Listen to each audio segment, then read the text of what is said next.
Hi there, my name's Ethan from Shock Factor Fitness. Today we're going to talk about how you should be warming up before you start your workout. Now it's incredibly important that you do this the right way. That way you're going to maximize the results in your workout because your body will be ready to go, and you're also going to reduce your risk of injury during your workout and post-workout also.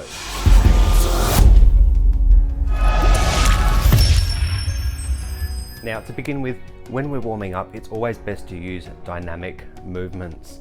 Now what that means is that you're using free-ranging movements through your body. That's going to help loosen up your joints, relax your muscles, get them warm and ready to go. Anytime that you're warming up, please avoid doing any sort of static stretching to warm up, okay? A static stretch is anytime you're holding a movement or a hold like this for a set period of time. That's best done post-workout, but we'll dive deeper into that in another video. Now, for our dynamic movement warm-up, this generally shouldn't take any more than 5 to 10 minutes. We're going to start with the upper body and work our way down. We're going to start with some forward arm swing. As you're moving through these forward arm swings, it should be a gentle and flowing movement. We'll generally do around 10 to 15 of these.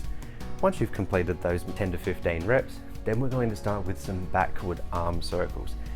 Exactly the same movement, except we're going in reverse. Once you've done both sets of your arm circles, now we're going to switch into a torso twist. Now this is a gentle side-to-side rotational movement through your upper torso. Keep your feet firmly planted to the floor and raise your arms up to around mid-chest height. Now you're going to perform a smooth motion, torso turn side to side, keeping those elbows nice and high. This in particular is going to help mobilize your lower back and should reduce any stiffness you currently have.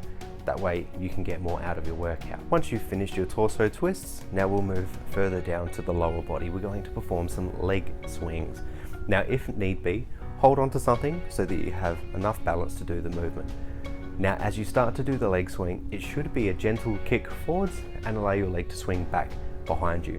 Now this needs to be a smooth, controlled movement. It's not like you're trying to kick a ball. We don't want to put any force behind this. It should be a free-flowing, gentle movement to help mobilize your hip and knee joint. Perform around 10 to 15 reps on each side. Once you've finished your forward and back leg swings, we're now going to face front on, and we're going to do a similar leg swing. However, it's going to go side to side. It's going to come across from the left side of your body and swing gently out to the right side of your body, further opening up your hips and mobilizing them ready for your workout to come. Once you've performed all of these mobility exercises, I do suggest that you go and do an additional 5 minutes of cardio. By the time you've done the 5 minutes on your cardio, your body should be nice and warm and ready for your workout to come. And that's how we should be warming up for our workouts. Dynamic range of movement is the perfect way to warm up. You're mobilizing your body, your joints, and your muscles by getting that blood flowing, working out any creaks and cracks that you may have. That way during your workout you can perform at your best, and you'll also be at a lot less risk of doing any sort of injuries.